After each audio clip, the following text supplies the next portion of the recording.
Integrator Media is at GISEC 2023 with Andrew Lintell, General Manager EMEA Claroty. How's your day going, sir?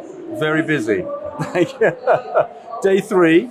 It's we're all still got our voices, which is a good sign of a very good show. Very busy. A lot of interest in us in the region, which is obviously always nice to be part of. Lots of conversations, and I would say, this feels to me like the year that I think the region is really going to embrace IT security. So, is the third day and also the final day, so we have so many things to wrap up in just 3 days.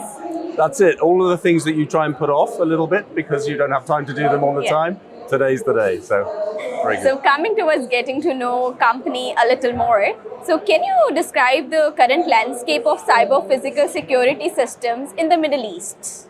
Yes, it's a really interesting area. I would say if you look at the key vertical markets in the Middle East, we have a lot of very specific areas of the market that we focus on. So manufacturing, logistics, oil and gas, utilities, public sector, all of these are very key verticals for us, and they're in quite a high density in the region. So there's a lot of opportunity here for us as a company in the market, a lot of need, and a lot of customers who are really beginning to understand the threat that the vulnerabilities within their OT environments at the moment, which are pretty unmonitored, I would say. It's a key challenge for them, not to mention regulatory pressures now beginning to come in.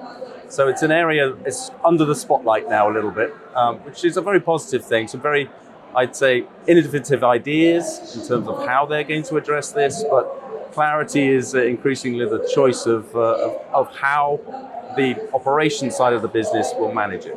So as we are talking about this region, so how has the perception and implementation of cyber physical security evolved, especially in this region?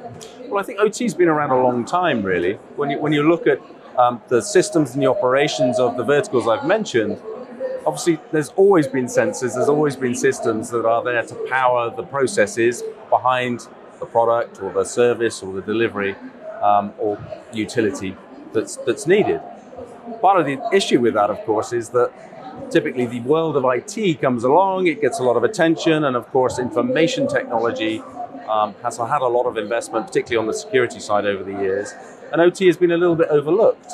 It runs, it does its thing, and providing nobody touches anything, there's no particular problem. But of course that's changing. The cyber threat environment is now actively targeting the OT environment. So customers now are very concerned. I mean, some of the most disruptive events that can happen to the operations of an organization come from an OT environment. Especially with the evolution of third-party services that every company is using. That's right, absolutely. And supply chain management, there's other aspects just out that are adjacent to the OT environment, but are also incredibly important to look at and secure. So as we are talking about cybersecurity and cyber defense, so I want to know that how does the integration of AI, in your opinion, is bringing to these vulnerabilities of cybersecurity? Yes, it's a key challenge, I think, for the security operations department. It's a challenge, but it's also a huge opportunity. And it's the same is true of vendors. The speed of attacks are getting more sophisticated and they're getting faster because of the use of AI in the attack vector. But equally, the defense of those particular areas can also be enabled by AI. Part of the key challenge, and something that I've been talking quite a lot in the last couple of days, though, is the need for security teams to also embrace AI, understanding of it, its concepts, and start to build their awareness and their education of how it can help them do their jobs faster as part of the day-to-day operations of that activity. So the collaboration, if you like, and education of teams, the involving of data science, the involving of other key critical tasks and activities that wouldn't necessarily be part of a traditional IT security setup, I think should now be part of the modern SecOps environment. So it's a combination really of both technology and how AI can help enable that technology, but also the operator's understanding of how it can help them in order to get the best out of it. So coming towards the company Claroty, so can you elaborate a little on the initiatives or the technology that the company is using in response to these AI defenses?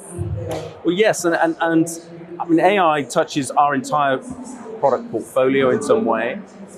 We are the only OT provider from a security side of things that can actually do both the healthcare and the industrial OT markets. So as you can imagine, the use of AI in both those areas is quite varied. For us, it is about how you can interpret and understand the data that the systems are actually picking up and actually end up taking proactive moves to address that challenge, highlight, aggregate information, and ultimately end up with a faster time to respond. So AI is almost now critical for us in order to be able to help manage a very complex set of data, actions, operations, and then the subsequent result. Resolution time is kind of everything in our business, and AI is helping to power that. So before we wrap this up, as we are here at GISEC 2024, so I want to know how this platform is important for Claroty.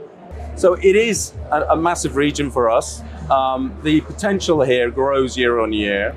The customers' interest in OT, of course, because of the density of customers that are having OT environments, both medical, IoT, and OT, it's kind of a perfect situation for Claroty to be in. We've been here a while. We've got a lot of customers in the region. This as a platform for us in order to if you like, increase the awareness of both the need, but also the partnerships that we have. We're a key partner-led organization in the region, and showcase our technology is a fantastic opportunity. Like a win-win situation for everyone. Exactly, yeah, exactly. So it's something we take very seriously. We invest a lot in. The team here is growing in the Middle East as well, which I'm very pleased to see. We've got some very exciting announcements coming up in the next few months. Oh, okay. I'll be waiting for that. Exactly. Can't say too much too soon, but it's a key growth area for my region, Europe, Middle East, and Africa, and for the company.